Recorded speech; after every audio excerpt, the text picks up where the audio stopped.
నమస్తే, నేను మీ శౌర్య. మనతో పాటు సీనియర్ పొలిటికల్ అనలిస్ట్ కృష్ణకుమారి గారు ఉన్నారు. వారితో మాట్లాడతాం. నమస్తే మ్యామ్. నమస్తే మ్యామ్. మీరు ఏమనుకోకపోతే పెళ్ళప్పుడు కట్నం ఇచ్చారా? డిమాండ్ చేయలేదా? ఈ రోజు వరకు ఏ గొడవ జరగట్లేదా? అసలు ఆ గొడవలేంటి మేడం? కారు ఇవ్వలేదనేమో పెళ్లిపేటల నుంచి లేచి ఒకటి వెళ్ళిపోతాడు, సైకిల్ ఇవ్వలేదని ఒకటి వెళ్ళిపోతాడు, అదనపు కట్నం ఇవ్వలేదని ఒకటి వెళ్ళిపోతాడు పేటల నుంచి లేచి. ఇప్పుడు మనం ఏ యుగంలో ఉన్నామో, ఏం జరుగుతుంది అసలు? వరకట్న చట్టం అనేది ఒకటి ఉంది. మరి అసలు అది దాని పరిస్థితి ఏంటి అసలు? మనకి 1961లో వచ్చింది వరకట్న నిషేధ చట్టం అని. దీని ప్రకారం ఇచ్చిన తప్పే, తీసుకున్న తప్పే, డిమాండ్ చేసిన తప్పే. సరే, ఇచ్చిన వాళ్ళు మాట్లాడరు, తీసుకున్న వాళ్ళు మాట్లాడరు, ఏదో అలా నడుస్తూ ఉంటుంది. ఇది ఆ వరకట్నం కాస్త పక్కకి వెళ్ళిపోయి ఇప్పుడు ఆస్తి హక్కులో భాగం అనేదాకా వచ్చింది. సరే, ఆస్తులే భాగం తీసుకుంటున్నారు కాబట్టి పుట్టుకతోనే తండ్రి ఆస్తిలో కూతురుకు కూడా కొడుకుతో సమానంగా వాటా అనేది కూడా కాన్సెప్ట్ కూడా వచ్చేసింది. కాబట్టి ఇవాళ వరకట్నం అనుకోకుండా వాటాకి ఎంత వస్తుంది అని అడగటం మొదలెట్టారు. సరే, ఈ వాటాకి ఎంత వస్తుంది అని అడగటం మొదలెట్టిన తర్వాత వాళ్ళకి తగ్గ సంబంధాలు, ఎవరికి తగ్గ సంబంధాలు వాళ్ళు చూసుకుంటున్నారు, చేసుకుంటున్నారు, అయిపోతుంది. ఇప్పుడు కాకపోతే కొన్ని చోట్ల ఇంకా పెళ్లి మాట్లాడుకునేటప్పుడు కట్న కానుకల గురించి మాట్లాడుకుంటాం. ఈ కట్న కానుకల గురించి మాట్లాడుకునే సందర్భంలో ఇది పెడతాము, అది పెడతామని వాళ్ళు, ఇది పెడతాము, అది పెడతామని వాళ్ళు, ఇప్పుడు అమ్మాయికి ఏం పెడతారని అబ్బాయి వాళ్ళు, అబ్బాయికి ఏం పెడతారని అమ్మాయి తరఫు వాళ్ళు మాట్లాడుకుంటారు. ఆ సందర్భంగా మాట్లాడుకుంటూ అయిపోయిన తర్వాత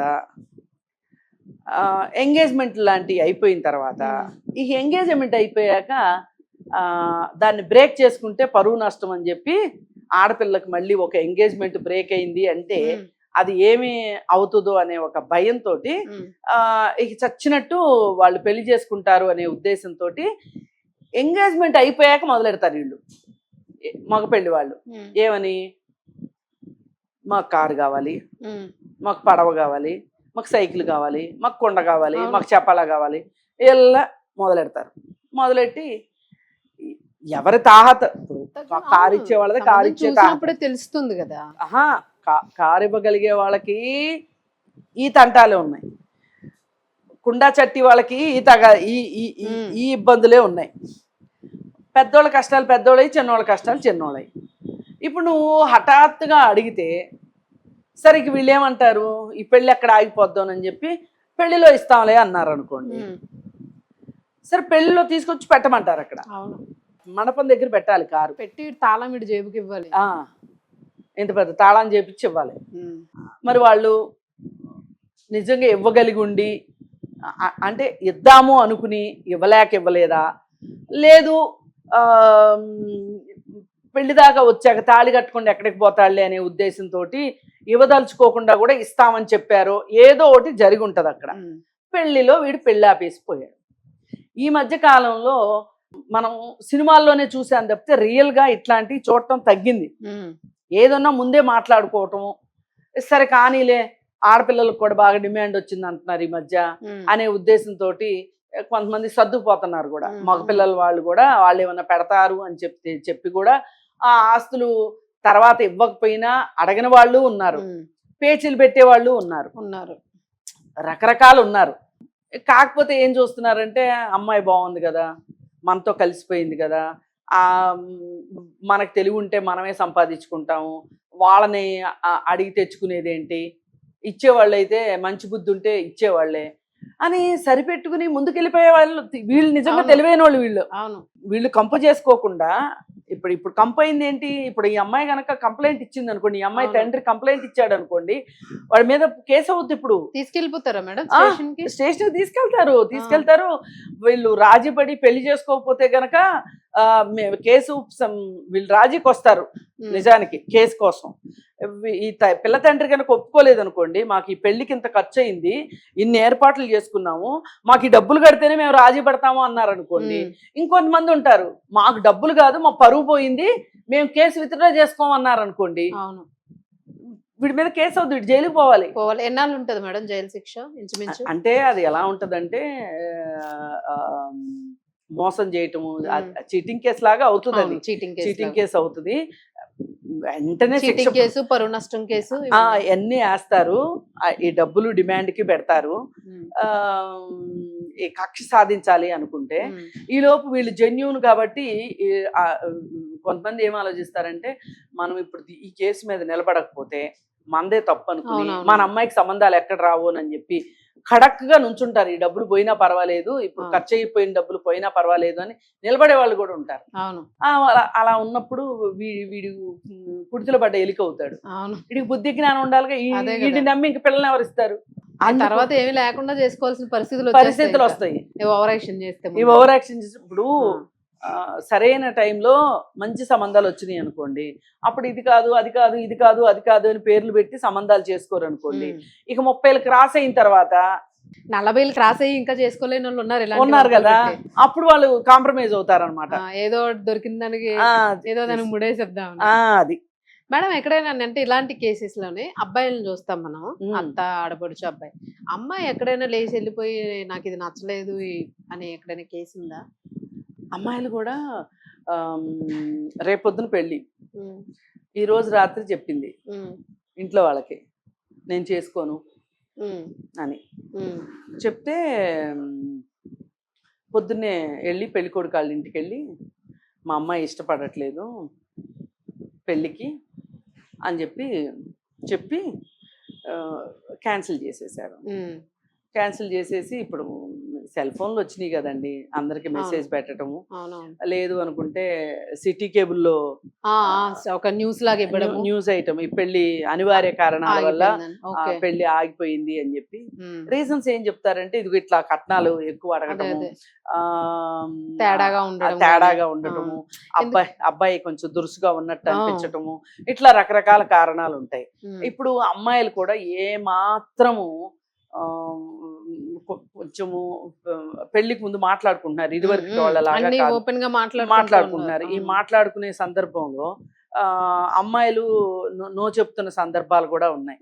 అలాగే అమ్మాయిలు ఇంకొన్ని సందర్భాల్లో కూడా నో చెప్తున్నారు. ఇది కొంచెం ఇబ్బందికరమైన విషయమే. వాళ్ళకి ఎవరినో పెళ్లి చేసుకోవాలని ఉంటది, ఇంట్లో వాళ్ళకి అది ఇష్టం లేదు, అందుకని వాళ్ళు సంబంధాలు చూస్తారు. వాళ్ళు ఏం చేస్తారంటే పెళ్లి కొడుకు నచ్చలేదను, లేకపోతే పెళ్లి కొడుకు స్పీడ్ గా లేడను, ఫాస్ట్ గా లేడను, లేకపోతే ఏదో ఒకటి చెప్పి ఈ అమ్మాయి ఆ సంబంధాలు తిరగొడతా ఉంటది అనమాట. 10 సంబంధాలు తిరగొట్టిన తర్వాత 11వ వాళ్ళ నాన్న ఇసుగు పుట్టి, సరే వీళ్ళందరిని వద్దన్నావు కదా, సరే వాడికే ఇచ్చి చేస్తాలే పట్టు అంటే ఎవరి టాక్టిక్స్ వాళ్ళ. ఏది ఏమైనా అన్నిటికన్నా వెనకబాటుతనం ఏంటి అంటే, పెళ్లిపేటల మీద చెల్లిపోవటమే పెద్ద వెనకబాటుతనం. పెళ్లిపేటల మీద నుంచి రీజన్ కూడా చాలా సిల్లీగా ఉంది. ఇప్పుడు మగ పెళ్లి వాళ్ళకి మీరు భోజనాలు సరిగా వడ్డించలేదు, మా అబ్బాయి తాళి కట్టడు ఉన్నాయి. అలాగే ఇప్పుడు కట్నం డబ్బులు ఇక్కడ పెట్టండి, సినిమాల్లో కూడా చూసేవాళ్ళం కదా, ఈ డబ్బులు ఇవ్వకపోతే మా అబ్బాయి తాళి కట్టడు. అలా కాకుండా తాళి కట్టినా సరే కాపురానికి పంపించడం అనే ఒక కాన్సెప్ట్ ఒకటి ఉంటుంది. ఆ కాపురానికి పంపించేటప్పుడు ఈ పెళ్లిలో ఏమన్నా తగ్గితే డబ్బులు కానీ నగలు కానీ ఆ రోజు ఇచ్చి పంపిస్తేనే కాపురానికి తీసుకెళ్తామంటారు. ఈ లోపు ఈ అమ్మాయి ప్రెగ్నెంట్ అయ్యి పిల్లడో పుట్టారనుకోండి, వీళ్ళని తీసుకెళ్లకుండా ఇక్కడే పుట్టింట్లోనే వదిలిపెడతారు. ఇప్పుడు చూసేవాళ్ళు ఏమంటారు, అబ్బో వాళ్ళ పలానా వాళ్ళ అమ్మాయిని అత్తగారు వాళ్ళు తీసుకెళ్లట్లేదు, మూడు వదిలేసాడంట మామూలుగా ఉండవు. తర్వాత ఆ టార్చర్ భరించలేక వీళ్ళు ఏం చేస్తారు అంటే, ఇంకా ఆ అబ్బాయి కావాల్సిందే అని అనుకున్నప్పుడు ఇంక వీళ్ళు ఏ అప్పులు చేసో లేకపోతే ఏదో ఒకటి చేసి కింద మీద పడి ఎంతో కొంత తీసుకొని వెళ్ళి అప్పచెప్పి వస్తారు. నాకు తెలిసిన ఒక కేసు నా చిన్నప్పుడు జరిగింది. ఒకళ్ళు పెళ్లి కూతురు గాజులు కుదోబెట్టారు ఒకళ్ళ ఇంటి దగ్గర. కుదోబెడితే పెళ్ళైన తర్వాత ఈ అమ్మాయిని కాపురానికి పంపించాలి. సరే ఎన్ని డబ్బులు అయితే కుదోబెట్టారో ఆ డబ్బులు తీసుకొచ్చి ఇచ్చి వడ్డీ తర్వాత ఇస్తాము, గాజులు ఇమ్మని అడిగారు. ఏది పిల్లని పంపించాలి అత్తగారింటికి అని. ఇవ్వలా వీళ్ళు గాజులు. ఇవ్వకపోతే వాళ్ళు తీసుకెళ్లారు ఆ అమ్మాయిని. తీసుకెళ్తే వాళ్ళు వెనక్కి పంపించేశారు. గాజులు పెడితేనే తీసుకొని రావాలి అని. వీళ్ళు ఆ తర్వాత ఆ మిగతా డబ్బులు కూడా కట్టి గాజులు. గాజులకి అమ్మాయికి ఏం సంబంధం ఉంటది, వేసుకునేది ఆమె, కానీ వీళ్ళ పెత్తనం అలా ఉంటది. ఉండేది కాదు, అవును. ఇప్పుడు చాలా వరకు మారింది చాలా. ఎందుకు మేడం రీసెంట్ గా మొన్న లాస్ట్ ఇయర్ చూసాను నేను, తెలిసిన వాళ్ళదే మ్యారేజ్ లో అమ్మాయికి బ్రదర్ ఉన్నాడు, పెళ్లి కొడుకు ఇప్పుడు ఉంగరం పెట్టడం వాళ్ళకి ఆనవాయితీ అంట, ఈయనకు ఉంగరం ఆయన పెట్టడం, ఆయనకు ఉంగరం ఈయన పెట్టడం ఉన్నాం, ఏదో వాళ్ళ ఆనవాయితీ ఏంటో మరి. మేమే అటెండ్ అయ్యాం ఆ పెళ్లికి. ఆ ఉంగరం పెట్టడం లేట్ అయిందంట, ఏదో టైం తొందరగా వెళ్ళిపోవాలని అదేం ఎక్కలేదంట పెడుతూ ఉంటే, ఆ సరైన సైజు తేలేదని అలిగేసి పెళ్లి కొడుకు వెళ్ళిపోయాడు. ముహూర్తం కూడా దాటిపోయింది, మళ్ళీ తర్వాత ఇంకో ముహూర్తం పెట్టి పెళ్లి చేశారు. సర్ది చెప్పి అది అసలు ఎంత ఫన్నీగా ఉంది మేడం అసలు. అంటే ఇట్లాంటి అబ్బాయిని అసలు ఇలాంటి అబ్బాయికి మేము పిల్లనివ్వము అనే దాకా రావాలి. ఆ అలా వస్తేనే ఇట్లాంటి వాళ్ళకి బుద్ధి అసలు వస్తది. ఆశ్చర్యపోయాం మేమైతే అసలు. ఏది ఏమైనా ఇవాళ చాలా మారింది కాలం. అవును నా చిన్నప్పుడు చూసినంత ఓపెన్ గా కట్నాల గురించి మాట్లాడుకోవటం ఇప్పుడు ఎంతో కొంత ఒక రకంగా అంటే అందరూ అలా మారిపోయారని చెప్పను కానీ ఇంకా ఉన్నారు ఇలాంటి వెనకబడితనం మనుషులు. ఆ కానీ ఏది ఏమైనా ఈ ఆస్తిలో వాటా అనేది వచ్చిన తర్వాత ఇంత పట్టుబట్టి కట్నాల దగ్గర కూర్చోట్ల కదా, పెళ్లి బాగా చెయ్యాలి, మాకు బాగా మంచి మర్యాదలు చెయ్యాలి, మంచి హోటల్స్ బుక్ చేయాలి, ఇలా ఏవేవో పెడుతున్నారు తప్పితే ఎంతో కొంత మనుషుల్లో కూడా మార్పు వచ్చింది. అమ్మాయిలు చదువుకుంటున్నారు కాబట్టి తెలివిగా ఏం ఆలోచిస్తున్నారంటే, అమ్మాయి బాగా చదువుకున్న అమ్మాయి అయితే జీవితం అంతా సంపాదిస్తుంది కదా అనే ఒక ఆలోచనలో కూడా పెళ్లి కొడుకులు కూడా ఏమనుకుంటున్నారంటే, ఒక్కళ్ళ జీతంతో మనము ముందుకు వెళ్ళలేము ఇప్పుడు పెరిగిన ఖర్చులకి, కాబట్టి ఉద్యోగం చేసే అమ్మాయి కావాలని కొంతమంది కోరుకుంటున్నారు. కొంతమంది ఏంటి, వాళ్ళకి కాస్త ఆస్తులు కాస్త అద్దెలు అవి వస్తాయి అనుకోండి, వైఫ్ ఉద్యోగం చేయొద్దు ఇల్లు చూసుకుంటే చాలు. ఇలా ఇప్పుడు ఇవన్నీ ప్రతి ఇంటి ప్రత్యేక అవసరాలు కొన్ని ఉంటాయి.